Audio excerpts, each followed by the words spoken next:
travail, mais avec une fonction du deuxième degré ou une fonction appelée une fonction quadratique. Alors, dans ce cas-ci, nous avons à vérifier le domaine.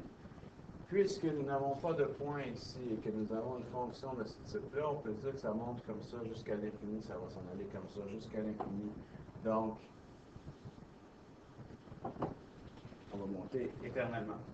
Ce que je vais me rendre compte à ce moment-là, c'est que le domaine, les x utilisés par la fonction, c'est à peu près n'importe quoi. Donc, je peux mettre n'importe quelle valeur ici comme x. Peut-être qu'avant de commencer, on pourrait aller définir notre règle. La règle de cette fonction-là, f de x, égale. Alors, nous avons une fonction du deuxième degré. Donc, on voit ici une parabole. Donc, on s'attend à avoir quelque chose comme étant x à la 2. Par contre, dans notre règle x2, on devrait avoir que 0 au carré donne 0, c'est bon. Mais 1 au carré devrait me donner 1. Et 2 au carré devrait me donner 4. Et 3 au carré 9. Donc, je devrais avoir une parabole ouverte comme ça ici. Ce n'est pas le cas, elle est plus fermée. Donc, on l'a étirée. On l'a étirée. De combien de fois? Donc, il y a plusieurs façons de trouver le paramètre A qui devrait se trouver devant. Le plus simple, si on est capable de l'avoir ici, c'est de dire, OK, maintenant à 1, 1 au carré me donnait 1, je ne suis plus à 1, je suis maintenant à 3. Donc, qu'est-ce qui a pu se passer? Bien, probablement qu'on a tout simplement multiplié par 3. Si on ne voit pas, ce qu'on sait, c'est qu'on peut toujours aussi s'imaginer qu'on a f de x qui est égal à ax à la 2, et on peut toujours prendre un couple, n'importe quel. Donc, si je vous avais donné à 2, qu'on est à... Donc, normalement, 2 au carré me donne 4, 3 fois 4 donne 12. Si je vous disais qu'il y a un point quelque part ici qui est 2, 12, OK, on aurait pu dire, OK, donc quand x vaut 2, la réponse de f de x est supposée d'être 12. 2 au carré, ça donne 4. Donc, j'ai 4 fois a ici qui est égal à 12. Donc, a est égal à 12 divisé par 4, où a est égal à 3. Et donc, on trouve exactement la même chose. Par contre, cette façon-là de faire, de remplacer par un couple, fonctionne toujours dans n'importe quelle fonction. Donc, on a ici une fonction qui est 3x à 2. Évidemment, dans 3x2, qu'est-ce qu'on va remarquer aussi? C'est qu'évidemment, on pourrait mettre n'importe quelle valeur à x, 3 fois 10 000 au carré, j'ai pas de problème avec ça. C'est vraiment pour dire que le domaine, finalement, c'est tous les réels. Donc, de moins l'infini jusqu'à plus l'infini, mais ça, on ne l'écrit pas, de moins l'infini à plus l'infini, on va écrire les réels au complet. Donc, un R avec une barre. Ensuite de ça, l'image. L'image, c'est les Y qui sont utilisés par la fonction. Ce que je me rends compte, c'est que j'ai mon 0, 0 ici, mais que je pars vers le haut ici et que je pars vers le haut ici, et il n'y a rien en bas. Rien dans les négatifs. J'ai aucune réponse de valeur à x que je vais donner qui va me donner pour y, pour f de x, une réponse qui est négative. Donc, à ce moment-là, tout ça va vers le haut. Donc, mon domaine, mon image ici de ma fonction, les y que je vais utiliser, c'est seulement ces valeurs-là. Donc, l'image de cette fonction-là, ce qu'on pourrait dire, c'est OK. Donc, c'est de 0, j'ai seulement 0, jusqu'à plus l'infini. Donc, et on met toujours l'infini comme étant ouvert. Par contre, il y a une autre façon d'écrire ça ici. C'est donc finalement tous les réels qui sont 0 et plus. Donc, on écrit les réels positifs. C'est comme ça qu'on écrit ça. 0 de la fonction, c'est l'endroit où on va croiser et l'ordonnée à l'origine maintenant. Regardez ici, c'est le même point ici. Ce point-là ici, c'est 0, 0. L'ordonnée à l'origine, c'est quand x au 0, quelle est la valeur de y? Bien, ça, c'est mon ordonnée à l'origine ici. L'ordonnée à l'origine, c'est 0. C'est l'endroit où on croise l'axe des y.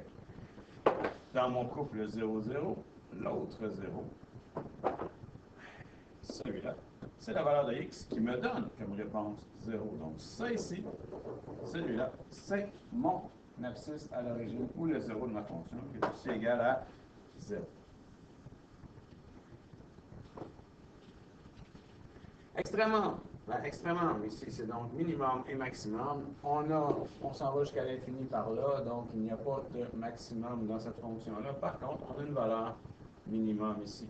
Et la valeur minimum que y va prendre ici, je ne peux pas avoir des y qui sont plus bas que 0. On va écrire qu'on a un minimum qui est 0. Les signes. Là, je ne vais pas répondre la même chose que dans votre livre, parce qu'il y a un endroit où on est nul ici. Il y a un endroit où on est nul, où la fonction, elle est nulle. La fonction, elle est nulle ici, quand x vaut 0. Je me centre la colonne, c'est un seul point. Donc, elle est nulle. La fonction, elle est nulle à 0. Quand x vaut 0, y vaut 0. Donc, la fonction, elle est nulle à 0. Donc, qu'est-ce qui me reste? Est-ce qu'elle est négative? Quand est-ce que la fonction est négative? Normalement, on l'écrira pas. Elle n'est jamais négative. Donc, si elle n'est jamais négative, donc, on va écrire ensemble vite. Généralement, comme elle n'est pas négative, on ne donnera pas comme réponse. Maintenant, quand est-ce qu'elle est positive? Et là, je vais peut-être compliquer la vie un peu avec mes trucs, puisque j'ai dit qu'elle était nulle à 0. Donc, elle n'est pas positive. Donc, où est-ce qu'elle est positive? Elle est positive partout ici. Hein, les réponses de Y sont positives. Elle est positive ici. Toutes les réponses sont positives, mais ici, à 0. Ça donne 0 comme réponse, donc elle est nulle. Donc, toutes les valeurs de x que je vais donner ici me donnent des réponses positives. Donc, tout de moins l'infini jusqu'à 0. Pas 0. Et toutes les valeurs de x ici que je vais donner me donnent aussi des réponses qui sont positives vers le haut. Donc, encore une fois, tout à partir de 0, mais pas 0, jusqu'à plus l'infini me donne quelque chose de positif. On fait une union entre les deux. Qu'est-ce qu'on a fait? Une autre façon d'écrire ça, j'écris mon variation plus tard, c'est pas grave. Une autre façon d'écrire ça, c'est dire, attention. On a pris ici tous les réels. Sauf, ça c'est un moins dans les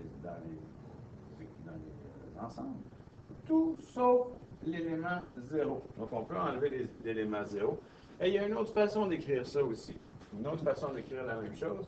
Quand c'est 0 qu'on enlève, dans n'importe quelle famille de fonctions, on peut faire x, les réels avec un astérisque, et les réels avec un astérisque veut dire prendre tous les réels sauf 0. Donc, prends n'importe quelle valeur et tu vas avoir une réponse positive sauf 0.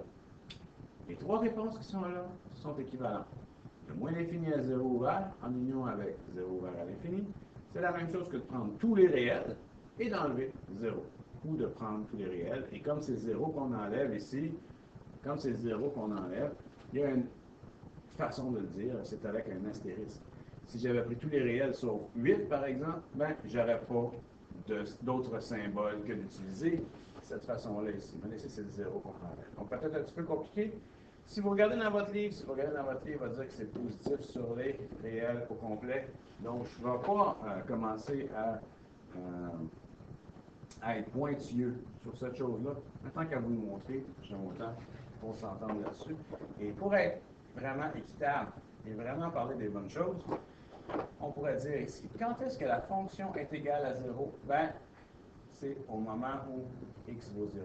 Quand est-ce que ma fonction est plus grande que 0? Voilà, ça fait du sens. Si on écrit positif, on pourrait s'assiner sur la définition de positif. Parce que pour moi, plus grand que 0, c'est ce que j'appelle positif. Pour votre livre, si vous répondez réel, c'est parce que pour lui, positif voudrait dire une fonction plus grande ou égale à 0. Et la mienne, strictement positive, mais c'est pas grave, on ne va pas rentrer dans ces détails-là nécessairement. Donc, si vous incluez ou pas le 0, c'est pas la fin du monde. Ben, je vous dis juste que ça, c'est la meilleure manière de l'écrire. Si on l'écrit comme ça ici, on ne se pose pas de questions, on est plus grand que 0, effectivement, ici.